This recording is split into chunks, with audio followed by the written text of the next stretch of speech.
ډېر ملګري دا تپوس کوي ورونو چې اوس فرض که موږ د خپل کورواله سره جما وکړو یعنی کوروالی وکړو نو اوس لکه موږ به غسل کوو بیا به چې کوم دی بیا جما کوو که نه دې درمیان کې به څه کوو. نو تاسو ته یو حدیث مبارک هم ویم او بل دا چې کم کس نجس شي یعنی دا کم جنبي چې ورته وایي د باندې غسل واوړېد یا جما وکړه ماسوتن دی نو دا کس به بیا د دې شپې به دا بیا څه کوي. ډېر مسلو نه تاسو ته لږ یعنی وضاحت درته کومه. ډېر ملګري په دې باندې پوه نه دي او هغوی ته اکثر بیا مسله دا وي چې هغوی یو پیره کوروالی وکړي یا پې غسل واوړي نو هغه ډایرکټ د شپې بیا لامبي اکثر جمع وي او دې کې چې کم دی نو یعنی بیا هغوی ته مشکلات وي. نبی علیه السلام مبارک د حدیث ته تویم ها رسول الله صلی الله علیه و آله وسلم فرمایي چې په تاسو کې یو کس چې کله د خپلې ښځې سره جما وکړي کوروالی یادوي او بیا یې دوباره د جما اراده وي د کوروالی اراده وي نو هغه له پکار دي چې د دې دواړو جماګانو یعنی دا کم دواړه کوروالی دي دې منځ کې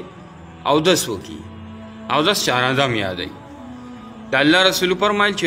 یو کس دی هغه د خپلې ښځې سره کوروالی وکړو او د دې کس بیا د کوروالی اراده ده چې یاره سهار ته نږدې بیا کوروالی کومه یا اوسو ګنټه دوه پس بیا کوروالی کومه نو دا به دې دوران کې چې پیله کوروالی کله وکړه دا به لړ شي غسلخانې ته هلته به استنجا وکړي یا شرمګاه به وینځي او بیا به چارهدم وکړي څنګه چې مونځ ته چارهدم کوي. دلته اوس مسله دا ده چې جنبي یعنی چې کم دا ناپاکه کس دی د لپاره مستحب دا دي چې فورا دې دا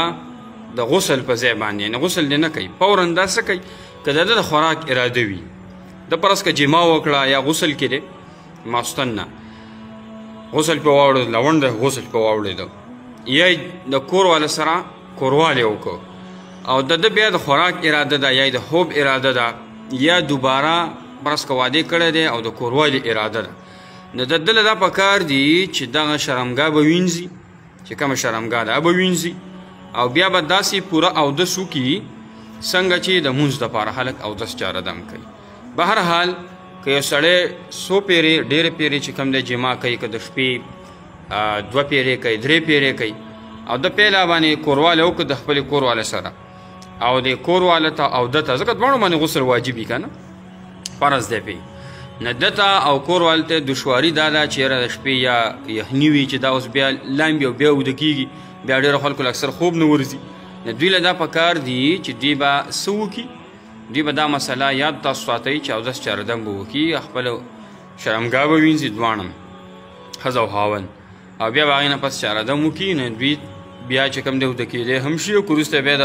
کوروالی اراده یي نه هغه کوروالی دی بیا وکړي. ډېر ملګري دا تپوسونه کوي اکثر په دې مسله نه پوهه. الله خوشحاله کړي.